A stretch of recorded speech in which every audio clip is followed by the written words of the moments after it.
start. Tatago. Ay, sorry. Tago ko muna to dito. Oo naman. Ano na eh.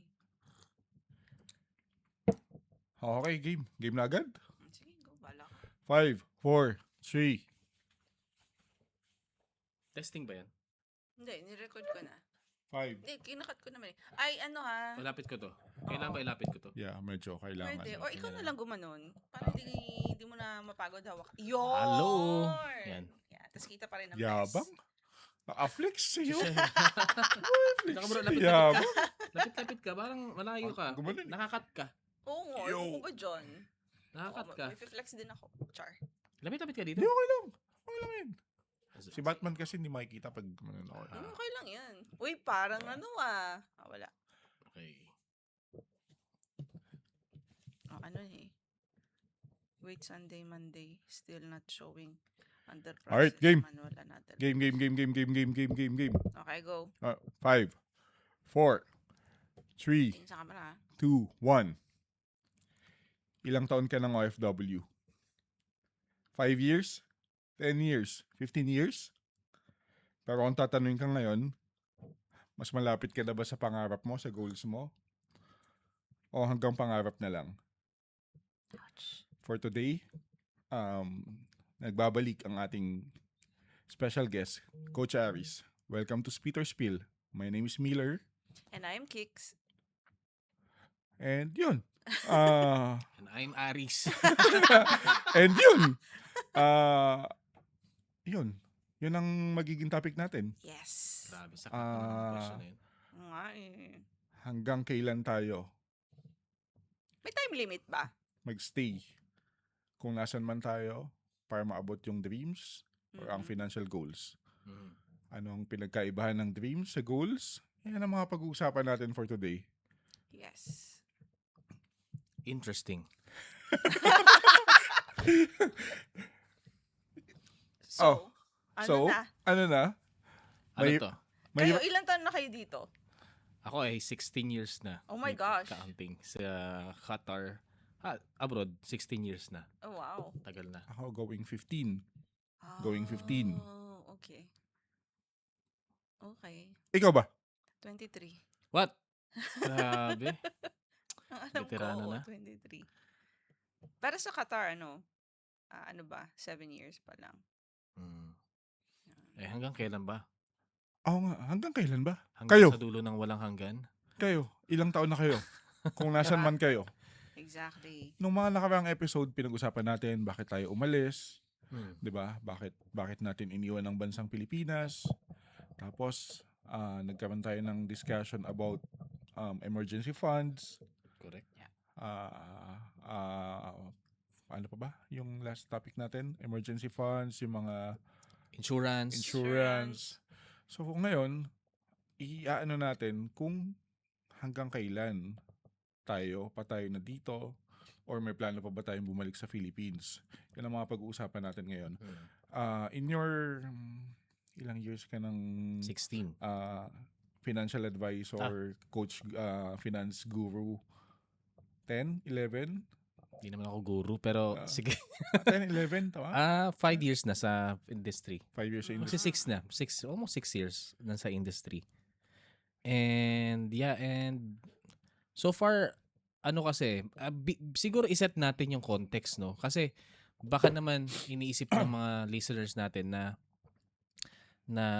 especially sa condition ng life natin, quality of life dito sa abroad, parang we don't see ourselves going back to the Philippines kasi mga Filipino naman tayo dahil especially ang daming mga hindi magagandang balita sa atin and nakaka-disappoint, alam mo yun, so wala naman tayo sa politics, no, pero we're living a life na comfortable, less stress, criminality wise, safe naman tayo dito.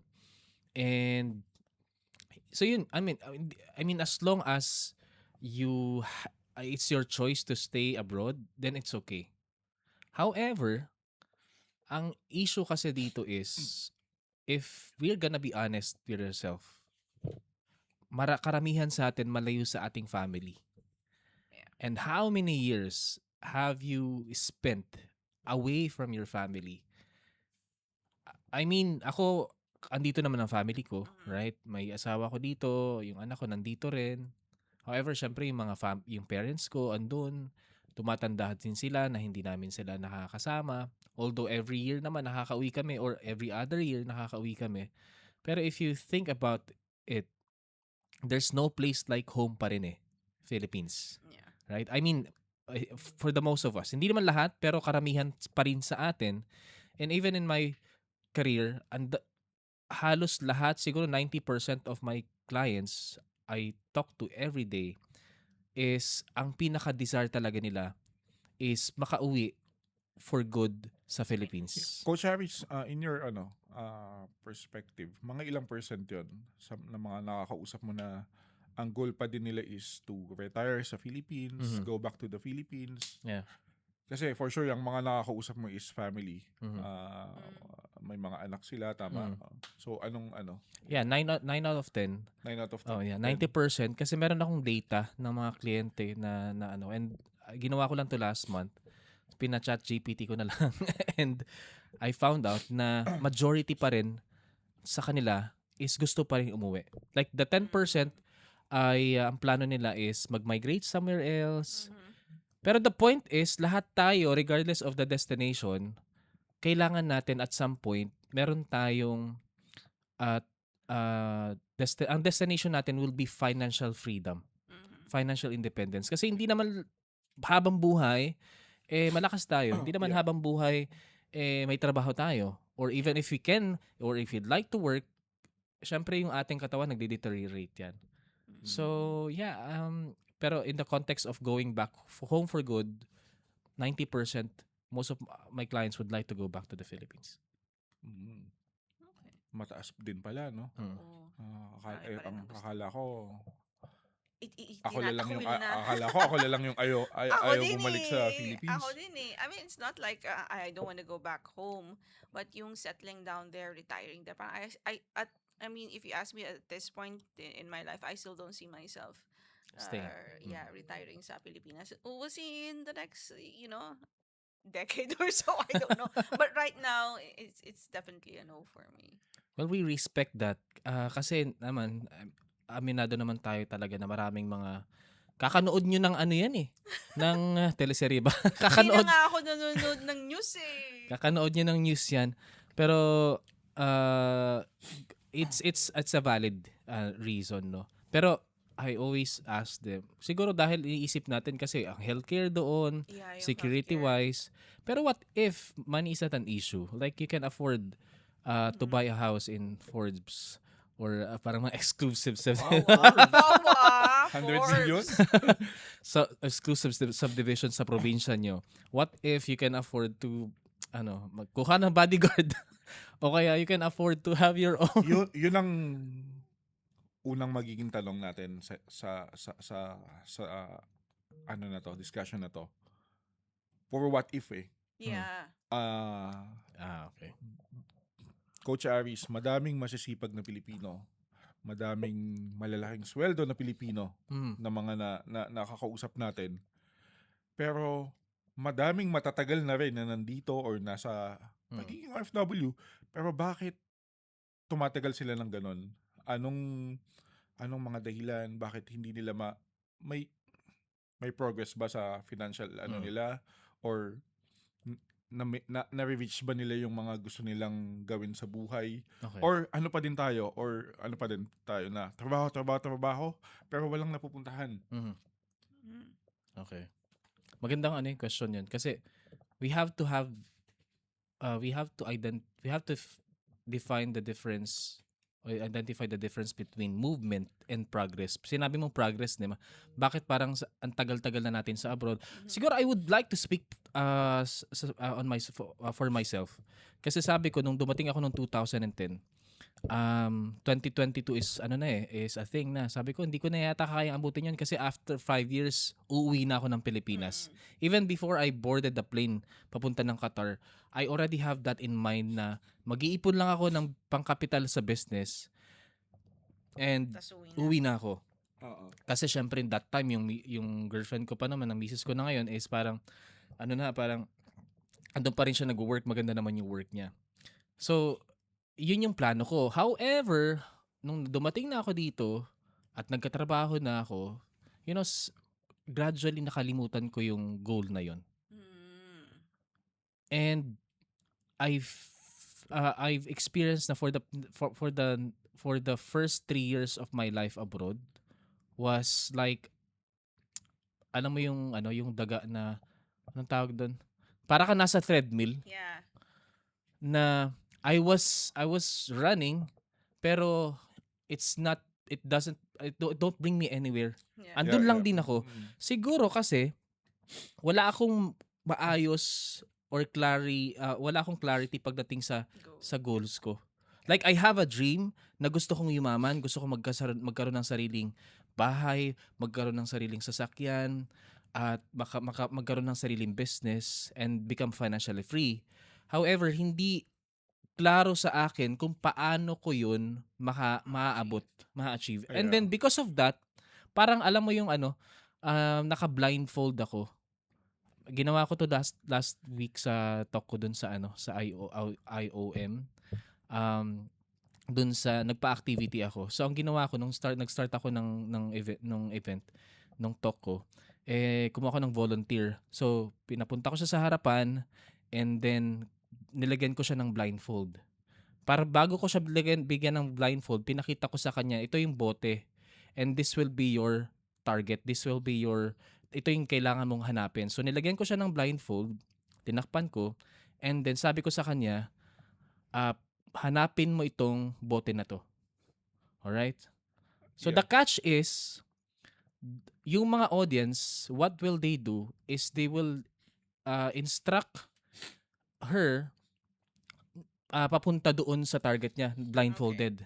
Ang problema, ang instruction ko doon sa sabi ko, i-distract nyo, wag niyong papuntahin, magbigay kayo ng direction na mali. mamamali siya. So, siyempre, nung una, namali talaga siya, hindi niya alam, tapos nalilito siya, there was a lot of noises. And then what I did, I asked another volunteer and he guided her.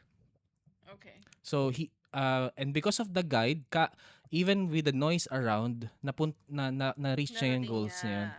Okay. In short, a written financial plan is really important sa atin bilang mga OFW. Kasi doon sa activity na yon, yung blindfold kasi it represents na ang buhay, we don't know what's gonna happen tomorrow, right? Hindi natin alam. Yeah. Everything is uncertain and that's reality. Hindi natin pwedeng tanggalin yung blindfold na yan. Only God knows.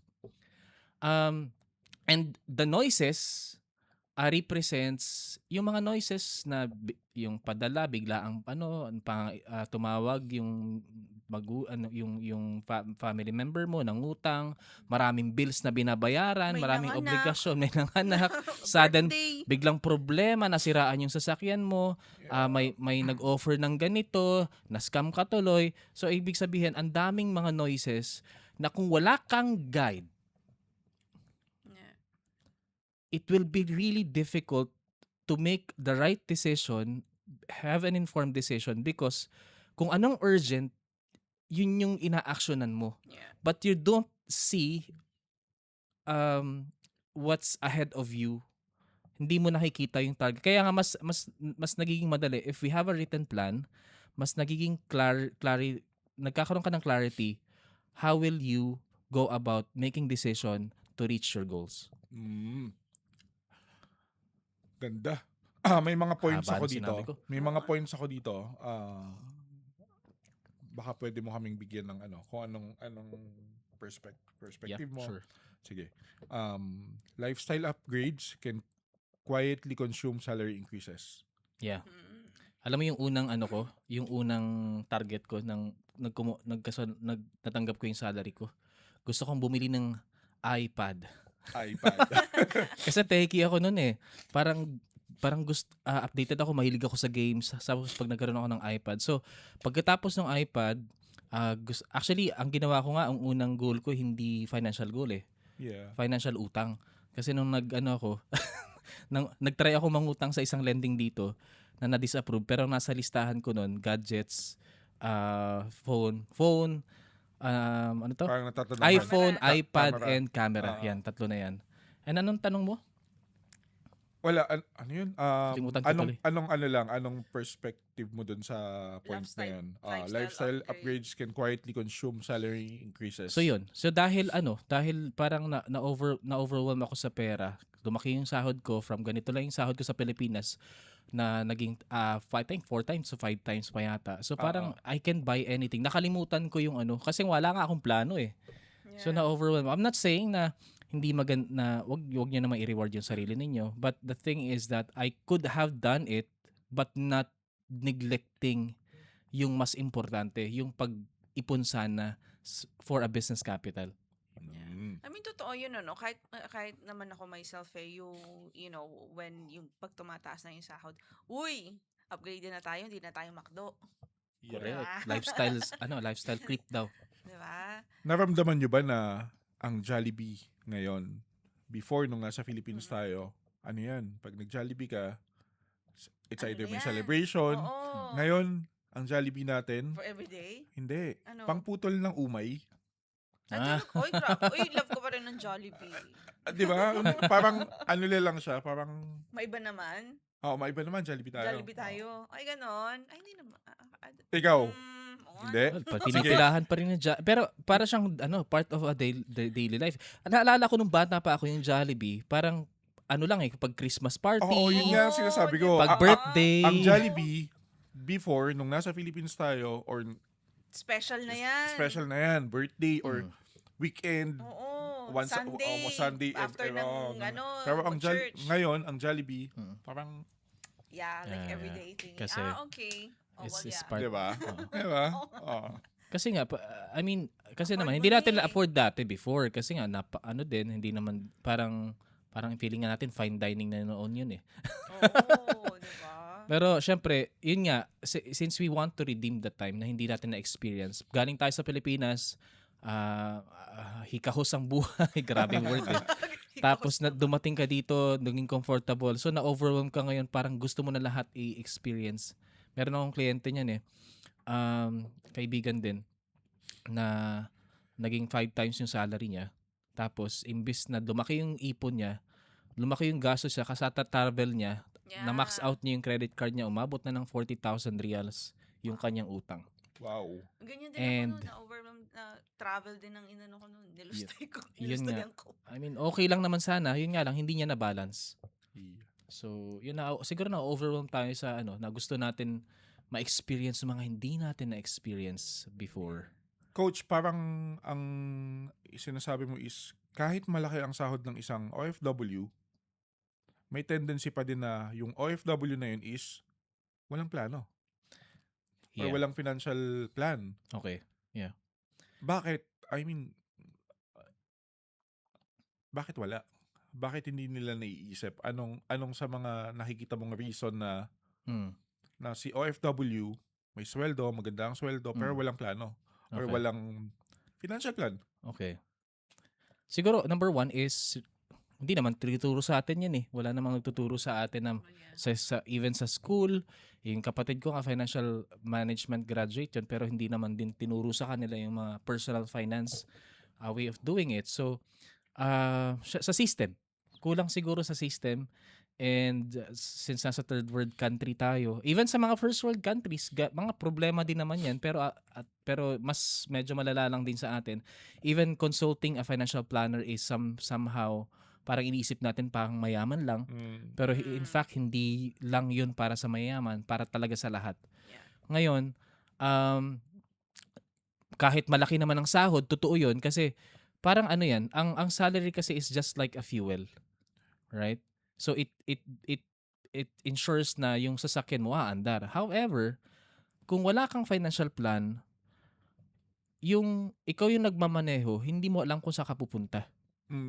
So, ang nangyayari, nasasayang yung gasolina kasi kung saan-saan ka kumakanan, kumakaliwa, may gusto kang puntahan, hindi mo alam. Wala kang, di ka gumagamit ng Waze or Waze. ng ng Google Map. Ano, 'di ba ang maganda kapag meron kang Google Map, number one, 'di ba ang gagawin mo muna, 'di ba, pag magpupunta ka sa isang lugar, the Or- first thing you have to do is to search for the place you wanna go. Yeah. Your destination. And then it will automatically calculate nasaan ka ba ngayon, and then i-connect niya and what's the best route. Yeah. Yeah. And then to help you, so magiging efficient yung travel mo towards that. Kung wala ka nun, you know what will happen? Siyempre maliligaw ka, sabi ng katabi mo, oh, dito ka pumunta, kumanang ka, hanggang yung isang oras na travel, naging 8 hours na. Parang OFW. Yung parang buhay ko, 5 taon lang sana, pero umabot na ng 16 kasi nga wala naman akong plano ever since nung nag-start ako. Nagkaroon lang talaga ako ng plano. That was before I started my profession. That was 7 years ago. Okay. So, yeah. Anong follow-up question ko? Paano mo naman masasabi na si OFW or ikaw, tayo, is progressing Mhm. towards our plan? Paano mo malalaman Ah. that we are progressing? Sabi nga, alam mo yung yung kasabihan na if you cannot measure it, you cannot control it. So in a way, paano mo malalaman yung progress mo is, syempre, you have to go back to your kung meron kang financial plan kasi, okay, let's clarify. Ano ba ang financial plan? A financial plan is a written document where it tells you where to go and where you are right now, and then how can you connect those dots. It will give you a strategy, it will give you a system na ano yung magiging decision mo month by month, year by year, to such point na ma-reach mo yung financial goals mo. So that is, in a nutshell, what is a financial plan is. So kung meron kang financial plan, it will be easier for you to monitor, to see the progress. Lumalapit ba ako doon sa goal ko? Let's give an example. Halimbawa, may anak ka. Okay, anak ko na lang, 7 years old na po siya. And then, magsisave ako para sa education fund niya pagdating niya ng college kasi gusto ko siyang paaralin sa abroad. Like, nasa abroad na nga pala tayo. Pero halimbawa sa Europe or America or Canada, whatever that is. So, ang gagawin ko, may 11 years pa ako to save. Magkano ba yung amount of tuition fee that I need to accumulate pagdating niya ng 18? Na pagdating niya ng 18, hindi na niya kailangan mag-student loan. Hindi ko na kailangan magngutang for her. Wala akong problemahin kahit mag-doktor, magpiloto siya. So what I'm gonna be doing is, magkano ba yung cost? So aalamin ko, I'll set a deadline. Halimbawa, ang cost is 2 million reals or 1 million. Sobrang laki naman. Laki nun. Let's say 500,000 reals. Let's be realistic. Ang goal ko is, if I'm not mistaken, nasa 4 million pesos. 4 million pesos yung target ko. Tapos syempre, nilagyan ko na ng inflation adjusted na siya. Ibig sabihin, kasi yung 1 million mo yan after 15 11 years, maliit na yung value. So dapat samahan mo siya ng projection. So kung hindi nyo alam paano gawin yan, so mag-contact lang kayo sa akin. And then I will help you out. Pwede namin ilagay yung link. Alam ko may link ka dyan Yeah, Meron kang Yeah, computation, di ba? Meron akong may education computation ka funding calculator. So if you want, just go to the bio of this podcast para makita nyo.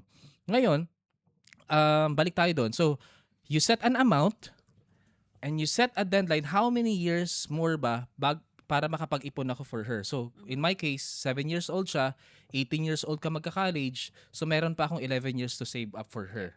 So i-divide ko yung just to simplify it, i-divide ko yung halimbawa 4 million divided by 11 years divided by 12 months. And that's the amount I have to save on a monthly basis for me to be able to reach that goal. However, kung i-invest mo yan, mas liliit pa yung kailangan mo i-save. And that's gonna be more complex na. Pero that's why you really have to have a financial plan para mas maging efficient yung pagsisave mo for her. At hindi ka mangungutang para sa anak mo. Yeah, it's good. Share ko lang din siguro, when I did, this was way back pa nasa Abu Dhabi pa kami na we did some financial planning.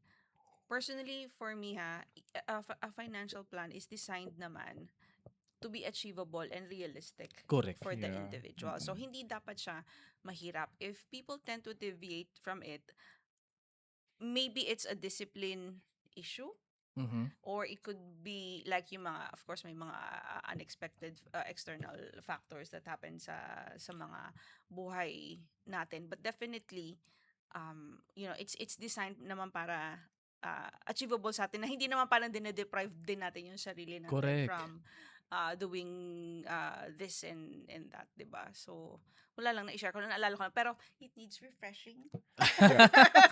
Tama Sir yung Aris. point mo, Kicks, Yeah. kasi minsan pag may kausap tayong mga FW, takot sila pag pinag-usapan nila yung financial plan eh. Yes. Which is dapat di tayo matakot kasi kay Coach Aris or Mhm. kahit sinong financial advisor, Yep. gagawin nila yung plano based Sa on kakayanan mo. yung capacity natin. Oh. Yung Yeah. income natin, yung ano natin, based doon. Hindi sila gagawa lang ng, hindi, 20,000 pesos per month kailangan. Yeah. Hindi ganun. So, And is it fixed ba, or can it change? Like, like maybe in a season of your life, ganito, tapos bigla ka nag-upgrade.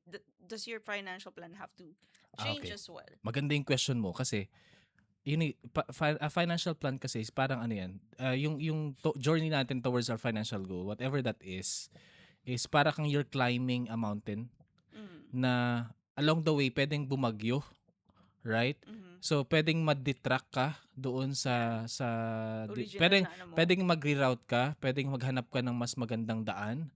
But what really matters is kung mayroon kang financial plan, your purpose will still be the same. Okay. But along the way, mag-change yung financial plan mo. However, kaya nga dito pumapasok yun na kapag gumawa ka ng financial plan, it has to be monitored, it has to be tracked, it has to be reviewed. Mhm. Pag sinabi nating reviewed, at least siguro mga 3, kung monitoring, at least 3 times, every quarter. Mhm. Pag yung financial review, at least once a year, para nakikita natin, lumalapit ba tayo o napapalayo tayo? Kasi, Yeah. kailangan natin minsan ng tap. Nakakalimutan natin yan. Yeah. So, tap yourself. Hindi lang siguro tap, sapakin mo na. Kasi minsan nakakalimutan talaga natin yan. Ang napapasarap tayo sa buhay, nakakalimutan natin yung mas importante.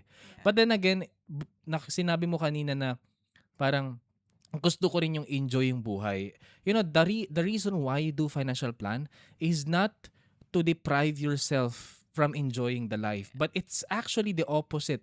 It's enabling you to enjoy the life that you have right now, but also preparing for a bright future for yourself and for your family. Meaning, nababalance mo yung para sa kinabukasan ng family mo at sa pangangailangan mo ngayon. For the present. Yeah. Correct. So, I'll give you an example. May kliyente ako na sabi niya, sobrang tipid naman nila. Ito, medyo bihira lang to, sobrang tipid, tapos ipon ng ipon. Yun nga lang, parang nadideprive naman si Mrs. Parang hindi na kami nakaka-travel. Sa sobra parang napapraning na yung ko kasi baka mawalan kami ng sahod. Pero nung tinignan ko naman yung financials nila, okay naman, they have enough emergency fund. So, nung ginawa namin yung financial plan, you know what? Nagkaroon pa sila ng budget for travel. Masaya si Mrs.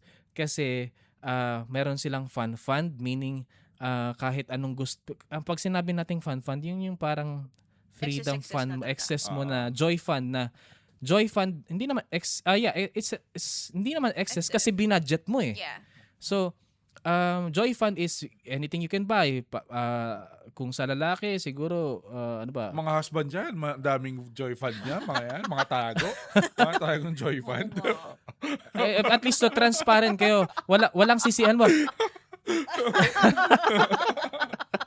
So, bagay. Parang hindi obvious na. Baka, yung misis naman tago lang yung joy fund niya. Anyway, ang sinasabi natin dito, yung joy fund or fund na yan, so mag-set ka, halimbawa, tig 500, tig 200 reals, tig 500 reals kayo every month. So hindi mo kailangan ipaalam kay misis. Hindi kung wala kang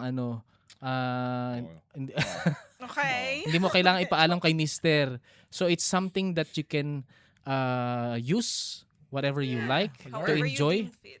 Yes. Kung gusto ng mga wife na mag-parlor. Pagganda o kaya ganun. kay kumare Zumba, whatever that is. So yan, it keeps you it lets you enjoy your life while also saving for your future. Yes. Mag-review lang muna tayo. Ano mo kasi yung saving education for the children. Yeah. Pero narinig niyo na emergency funds. Ano yung mga nabanggit nila? Ano Fun yung fund. kailangan kong i-review? Financial Ano ang review. kailangan nyo before nyo simulan tong mga to? Unang-una, emergency funds, Mhm. insurance, Mhm. Mhm. and then you can ano pa yung Help me out. Emergency Invest- funds, hindi, insurance, then investment, investment na. And savings. And Savings. savings, Yeah, and then investment, and Yeah. then dire-diretso. correct. So, ang pinaka-foundation talaga is magkaroon tayo ng emergency funds. The next step will be insurance. Yeah. Split this. Mm. True or false? Oh my gosh. True or false? True or false? True or false? Hindi nagaan yung Saan? partner Hindi ko ko. nakita. True or false? Split this. True or false? Saan? Bagal. Kapag Hindi ko nakita. kapag tumaas ba ang sahod ko, automatic nagaganda ang financial situation ko. False. Why? Saan yun? Sagutin mo ba ako ang sasagot? Ikaw.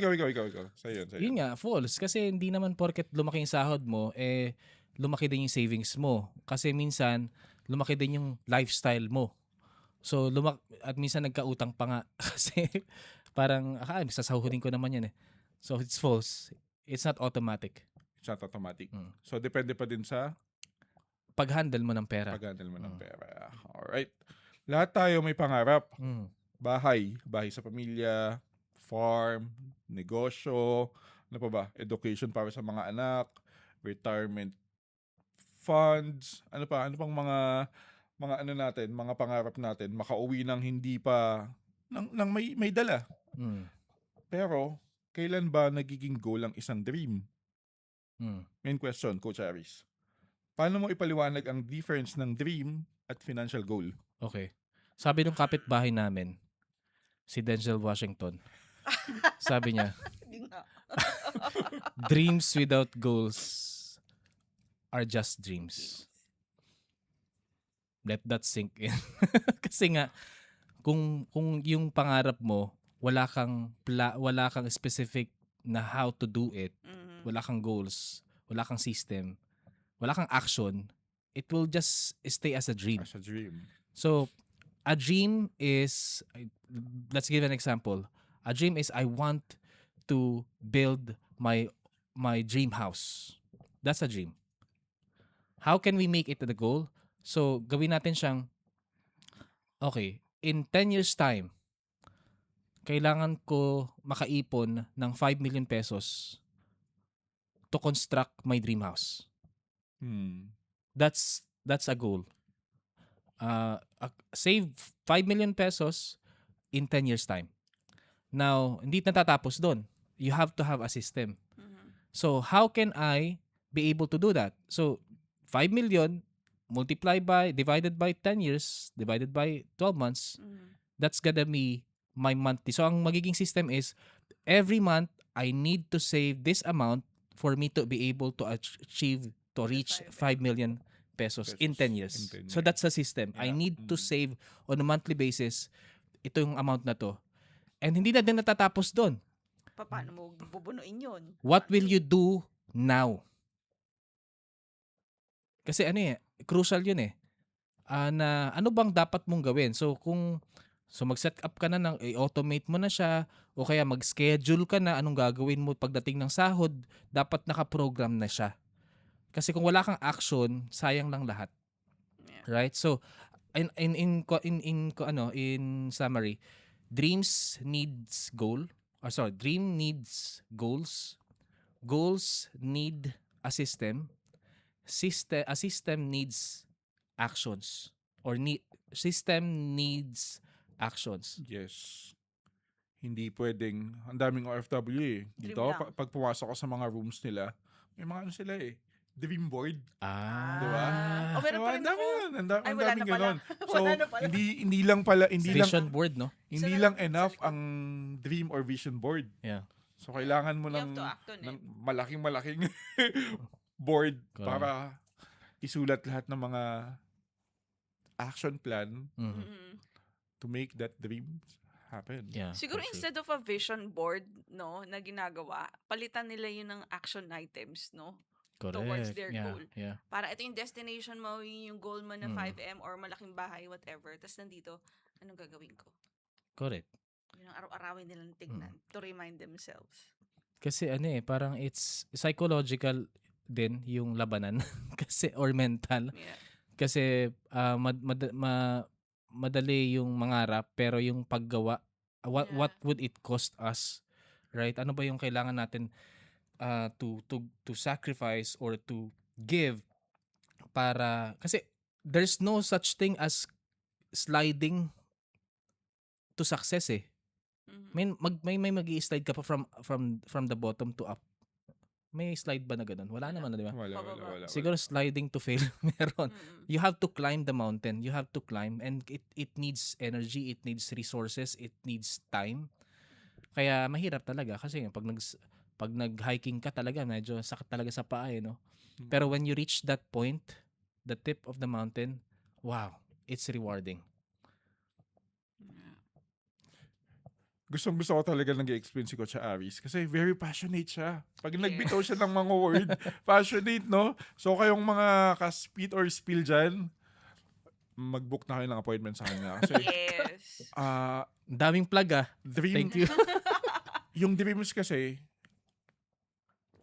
it's inspire us. Yeah. Yes. Nakakapag-motivate sa atin eh. Mm. Pero yung goal, yun talaga yung Yeah. yung action plan natin to reach that. Yeah. Yeah. Mm. Yeah. And kahapon, share ng konti, yung kahapon na session, with Aris. I was planning na, sino ba ang tatargeting kong i-pitch? Mm. Yung ADS. Kasi, I mean, they are OFWs themselves, but Mm. I don't think they do have a plan in A plan. place. Mm.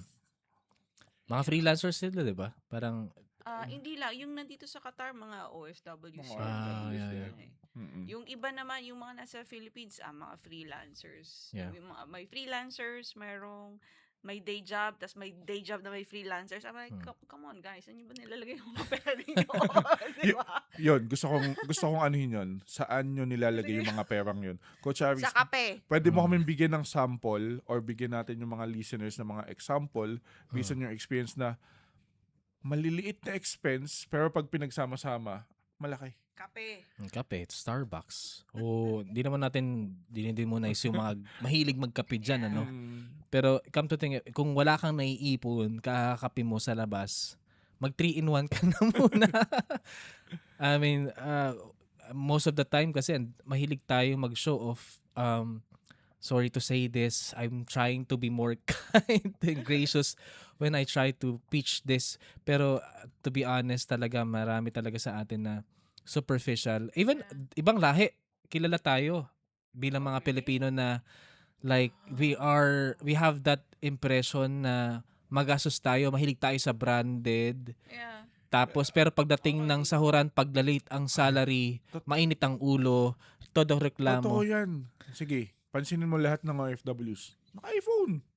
Oy, 17 Pro Max. 14 ako Karamihan nga. Basag-basag Punta ka pa yung harap punta ka ng malls, punta ka ng Lulu. Yeah. The person na nagsaserve doon, Oo. naka-iPhone. Talo pa ako. Diba? Wala stick. The thing is that parang yung sinasabi na ito yung favorite line ko din na naririnig parate. The reason why we fall into debt or ang dami nating utang o hindi tayo is because we buy things we can't afford Mhm. with money that we don't even have yet Yeah. to impress those people who we don't even like. Yeah. Yun ang problema. Nau- Lalo na yung last part na yun. Nauso pa yung pay later. Sorry to cut you. Ay, Nauso pa yung pay yun nga, later, di ba? narinig ko nga yan. Oh, wala kang credit Originally card from- pero may pay later. Grabe. Galing Diba? ata yan from UAE ba? I'm not sure kung saan Yeah. galing ang pay later. Diba? Pero, Sa Uso UAE. yun sa UAE. Nakita ko sa concert ni Casey Tandingan ba yun na nagpunta siya doon? Mm. Parang na-mention niyang pay later. Tapos ano yung pay later? Ginugol ko, ay okay. It's a huge business. May kliyente nga ako na nag-expand from UAE, pumunta sila dito. With that, I forgot the name of the company, but yeah, I worked with them years ago. So meron na silang ano dito. And malaki daw talaga ang kita. Yeah. Sa Interest, pagpapautang. Yeah, with the Yeah. interest. Oo. And yun. Ay, hilig natin yan. Kahit ako naman mahilig ako dati mangutang kasi iniisip natin, may work naman Pero considering the condition right now, everything is uncertain. Yeah, Nagka-COVID, nakakatakot. nagka-gera, ang daming nawala ng work. mm, Going back dun sa kaibigan ko at kliyente ko na nawala ng na lumaki yung sahod niya, nagkaroon ng 40,000 reals na utang sa credit card. Ayun, nawalan siya ng work. And unfortunately, sad to say, he has to stop his investments. Wala siyang emergency fund. So, nasayang yung years, ang laki ng sahod niya, and then ngayon, he's back to zero. In-enjoy masyado yung laki ng sahod. Charot. Because we have this false idea na everything is certain, everything is forever. No, walang forever. Yun Love nga. life Kahit na, hindi forever Yun nga no? So, wala talagang forever, lalo na sa trabaho. Hay, sana Hay, wake up call to, buhay. no? Wake up call dapat to. Sa mga Coach, people. eto, hindi para mag-judge, hindi para sa ano. Lahat tayo may financial mistakes. Mhm. Mhm. And sometimes those mistakes happen because nobody taught us how to manage money. Correct. Yeah. Madami akong topics dito na isa-isahin ko lang. Tapos, ano lang, just spit your thoughts. Mm-mm. Spending without tracking. Hmm. Kung hindi Hindi mo mo alam alam saan saan napupunta ang pera napupunta ang mo, mahirap malaman kung ano ang dapat baguhin. Tama. Di ba minsan pag dumating ang sahod, pagkatapos ng isang buwan, saan nga pupunta yung pera ko? Hindi alam. May maganyan tayo mga moment Teka, ang tagal-tagal ko na abroad. Saan nga napunta yung pera ko? Kasi nga, hindi ka nagtatrack. Kaya pala yung nanay ko, tuwing sa sahod ng tatay ko, may notebook siya, sibuyas, everything, renta. Oo, promise. Inaano niya kung saan ang mga gastos namin and ano. Sunod ko naman to si mami para naman kinukwenta kang, ewan no, you have to know kasi kung ano yung pinagkakagastosan niyo, maybe we have to Yeah. adjust yung sa groceries, may Correct. pang na unnecessary na chururut or sa gas or whatever. Like, okay, fine. In my experience, pag nag-budget yung mga tao, yung mga kliyente ko in my experience, nakikita nila, napapagastos pala tayo kaka-order ng talabat. Ito lang pala yung dapat kong kailangan ipadala kasi hindi naman pala So, kailangan mo you cannot control something that you cannot measure. So, you really have to count, you have to budget para malaman mo saan ba ako napapagastos, saan ba ako kailangan mag-adjust. So, budgeting is one of the most basic and underrated na strategy sa financial planning. Next, saving only what is left. Bakit mas effective para sa ibang tao ang mag-set aside ng savings or goals first kesa hintayin kung ano ang matira? Pakiulit nga yung question? Bakit mas effective para sa ibang tao ang mag-set aside ng savings or goals first kesa hintayin ko ano yung tira? Yung kumbaga siguro, auto-debit mo na yung savings mo kaysa yung end of the month. Kung ano yung natira, yun lang ang savings ko. Yeah. Yeah, karamihan ng kilala ko, Kung ano yung kung matira. ano yung matira, yun yung savings. Yeah. Savings So, nga parang- eh. Parang income minus expenses equals saving. Ang problema- Bakit hirap na hirap tayo dyan? Bakit Okay. in your experience? So it falls under behavioral finance. Yeah. Na sinasabi doon na 80% of money decision is emotional, 20% is logical. Meaning, kung pagaganahin natin yung utak natin, everything will be okay. Pero since we are driven by our emotion, impulsiveness, and buying new things, stuff that we don't need, parang especially we wanna enjoy everything instantly. Yeah. Mahilig na tayo sa instant noodles, instant Netflix. Instant Kumbaga, gratification. alam mo 'yun, hindi parang ayaw na natin maghintay. Parang yung waiting parang is something na ang hirap-hirap gawin. So meaning to say, kailangan talaga natin, how can we overcome those challenges? I think the one way of overcoming it is automize. Meaning pagdating ng sahod mo, automatic transfer. Halimbawa sa ibang savings account or kaya sa investment na pinaglalagyan mo para wala ka ng decision making. Yeah. So it will free up. It's a system that you can follow, a system that you can parang matatanggal mo yung human nature of doing stuff kasi pag hindi papadala ko ba to ngayon o i-enjoy ko muna ngayon? Alam mo yun? So I think in my experience, it's easier to automize it. Yeah. Okay. Recommend ko sa CBQ, meron silang some sort of parang paluwagan na account na hindi mo siya ma-access. Yung automatic niyang i-debit sa... It's a different account. Meron. Tas, Yeah, may yun. savings account sila. Auto-debit. Auto-debit siya. Standing Tapos order? wala siyang card eh. Wala akong card. Wala akong card. Okay. So, hindi mo siya... Anong, saan yun? For emergency funding? Hindi, wala lang savings. Okay. Okay. I want to address that. I wanna... Hello? Kasi kahapon, may nagtanong sa akin, sa isa audience nung seminar natin. Sabi niya, Sir Aris, meron akong 50,000 sa Pilipinas. Okay. Tapos, yung mga kaibigan ko ito'y sinabi. Dito ko lagay, kasi ito malaking kita, ganito, ganyan. Ako, ang tanong niya, Sir, saan ba sa tingin mo maganda ilagay itong, parang ang tanong niya is parang saan ba maganda yung kitaan? Saan ko ba the best ilagay para mas malaki ang kita? So I didn't answer it. So I asked just a question. Para saan ba yan? Balik tayo sa alamin yung goal, no? Ano ba yung purpose mo para dyan? Kasi kung alam mo ang goal mo, para saan yan, malalaman mo kung saan mo siya pwedeng ilagay. Halimbawa, emergency funding, kaya tinanong ko sa'yo, is that emergency funding? Kung emergency funding, okay lang sa bangko na kahit maliit lang yung kita niya.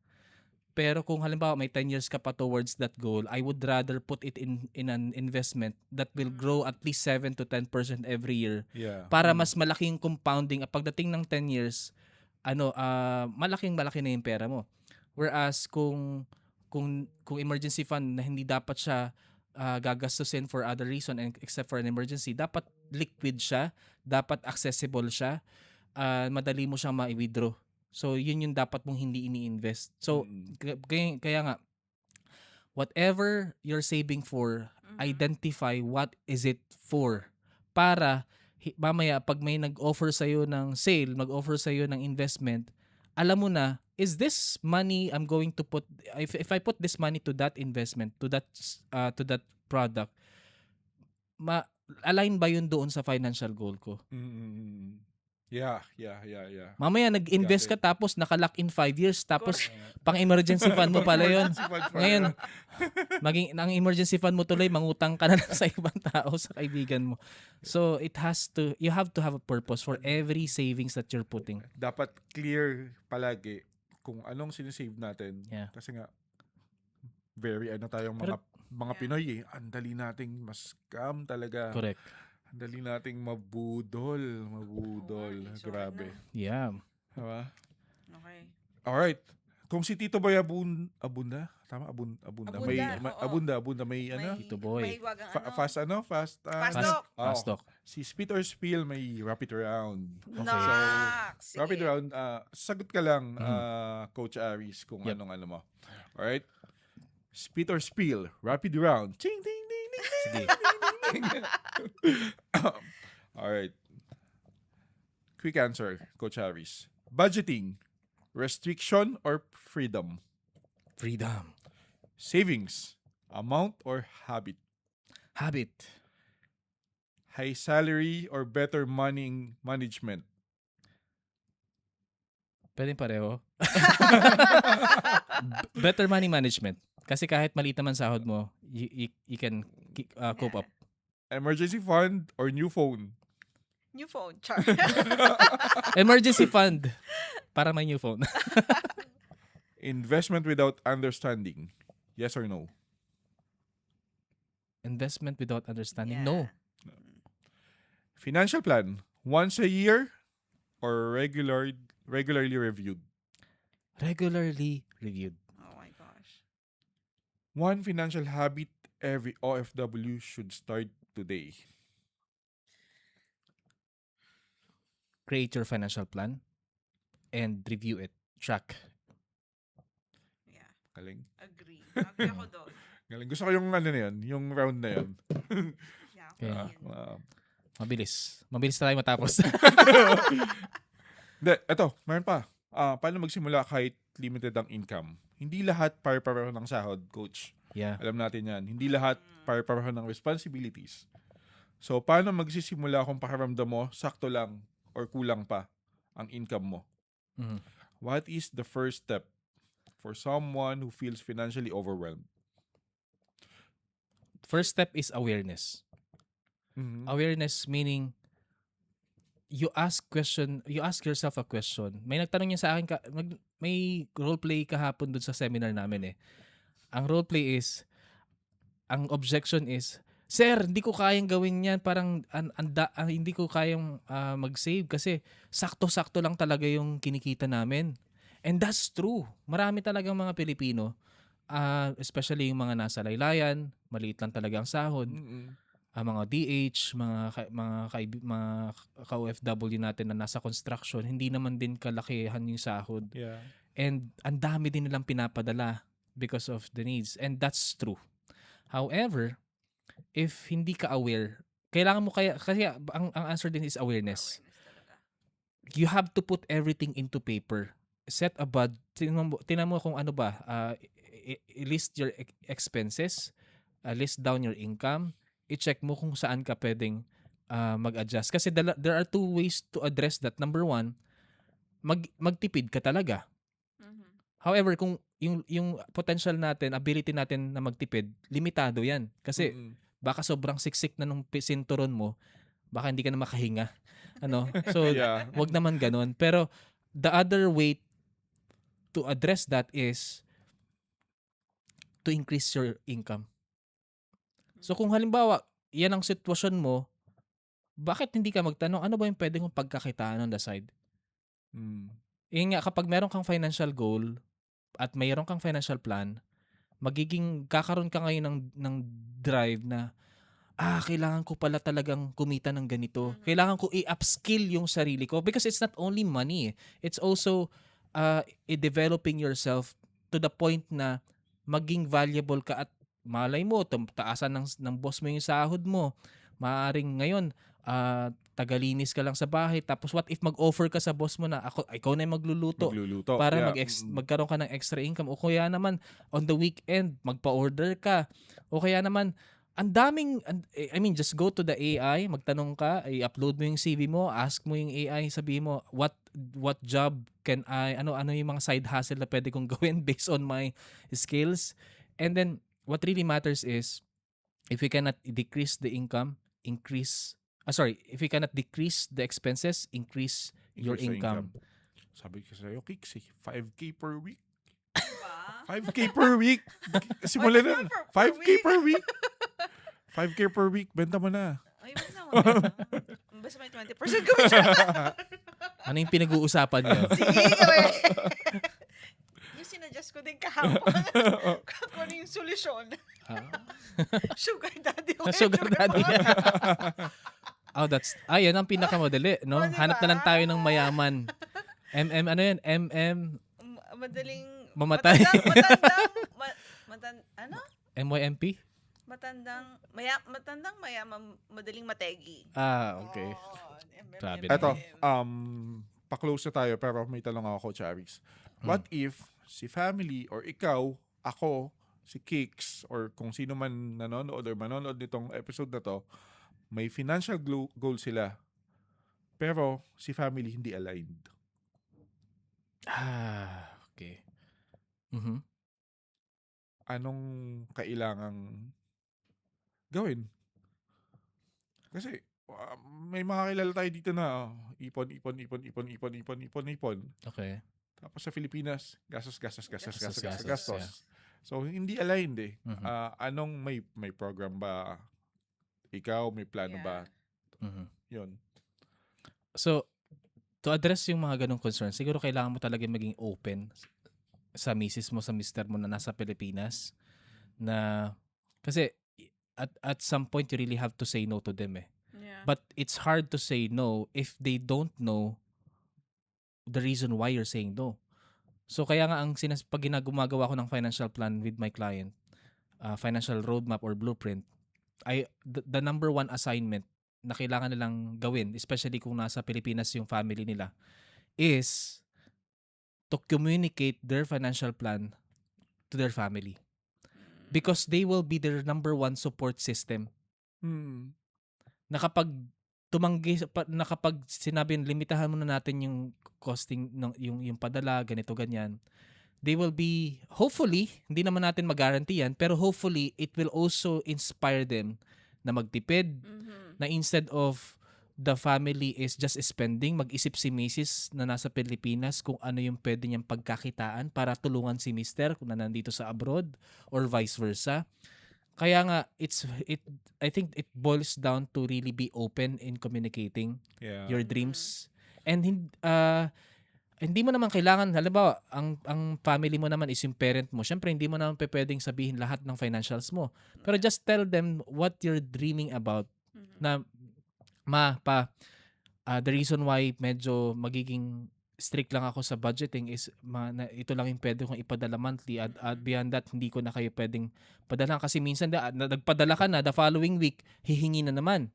So if malinaw sa kanila, sabihin mo na lang na alam mo anak, ganito kasi the reason why hindi kita pwedeng pautangin, hindi kita pwedeng ganito ganyan is because gusto ko maging sustainable yung pagtulong ko sa inyo. Again, financial planning is not stopping you from helping your family. It's just about sustainability na kahit wala ka na sa abroad, kaya mo pa rin silang suportahan. And that's, I think, wisdom na hindi lahat, kasi ang dami ko din kaibigan na padala halos lahat eh. Yeah. And then, what's the guarantee of them helping you pagdating na tumanda ka na, hindi mo na kaya magtrabaho, how can you guarantee na matutulungan ka rin nila? And what if gusto nilang tulungan ka pero they cannot do that because may mga sarili silang pamilya? Right? So it's like creating a financial plan will also help your family become one. Galing. Alright. Galing. Before we end, balik tayo sa question natin. You've been working abroad for years. Are you closer to your dream? Maybe the answer is yes. Maybe the answer is yet. It's not yet. And maybe today is the day you realize that you need a clearer direction. Final question, Coach Aris. What is one financial action as OFW to start this week? What would you say to an OFW who feels behind? Tulungan mo ako kikising. What is one mindset shift that can help people move from survival to progress? That's loaded, ah. O sige, isa na lang. What is Ano mo lang? isang action item isang na lang action that they item na have lang. to do this week. Okay. Like, agad-agad. Agad-agad. Para makatulong Sige. sa kanila. I'll try to answer those three. Pero sige, I think the first action plan that they can do is to sit down and count the cost. By the way, I will be having my own podcast. It's Count the Cost. Yay! You know, Count the Cost podcast is about, helping OFWs make wise decision about money that will help them with their family, their future, and their faith. Ngayon, ang concept nito is, which is yun din yung answer ko ngayon dun sa question, is ano yung action plan? Yeah. You have to sit down. Yun ang pinakamahirap actually, but yun ang pinakakailangan gawin. Kaya, kasi sabi dun, kasi the reason why the Count the Cost is yung title, is ang Count the Cost kasi, sa Luke, sa Bible, na si Jesus was talking about discipleship, and he was telling his the disciples na, di ba bago ka magpagawa ng bahay, dapat upuan mo muna. Alamin mo kung magkano ba yung gagastusin mo para to make sure na matatapos mo yung project na yon. So, ganun din tayo bilang mga OFW. We can use that as a principle na sa ating pera, for us to be able to what do you call this, to have clarity, para makita mo kung naiiwanan ka ba, and para makausad ka if you feel that way. The first thing that you have to do is to sit down, create a financial plan, and then ensure that plan has a system, and that system has to be acted upon, and count the cost. Yun, no? Thank you so much, Aris. Isa na namang makabulhang episode ang iyong ibinahagi sa amin. And I-guess mo kami dyan, ha? I-guess mo Oo kami nga. dyan. Ay, hindi. Sigurado? Wait, no. I-guess mo si Kicks dyan. Ba't ako? For sure, nasa listahan na kayo. Oh, no! Diba? But thank you so much, Thank you, Coach Aris. So, kung more financial ang direction ng gusto ninyo, follow him. Subaybayan natin yung kanyang podcast para consistent din kayo sa inyong financial journey. Yep. So, ayun. To close off our episode, hard work creates income, but purpose gives that income direction. Dreams need goals. Goals need plans. And plans need action. Hindi kailangan perfect ang simula. Hindi rin kailangan malaki agad-agad ang first step. What matters is that you know where you are, where you want to go, and what you will do next. Because after years of sacrifice, we don't just want to say, matagal ako nagtrabaho abroad. We want to say, may nabuo akong future dahil sa mga taon na pinaghirapan ko. Mga ka-Peter Spiel, comment nyo lang one financial goal you want to work on this year. And share this episode with an OFW friend or family member who needs this conversation. This is Spitz or Spill, where we stay the facts straight, share the story that matters, and help each other move forward. Don't just count the years you worked abroad, make the years count. Okay. Again, sometimes we spit facts. And sometimes people spill their emotions. Again, Coach Aris, thank you very much. Thank you. And Thank you so much. See you on the next episode. Yay! Bye-bye. Abangan natin See you. podcast niya. Support natin yung podcast ni Coach Aris is Yes. Count the the cost. cost. Count the cost. Ayan. Bye. Bye-bye. Bye. Thank you.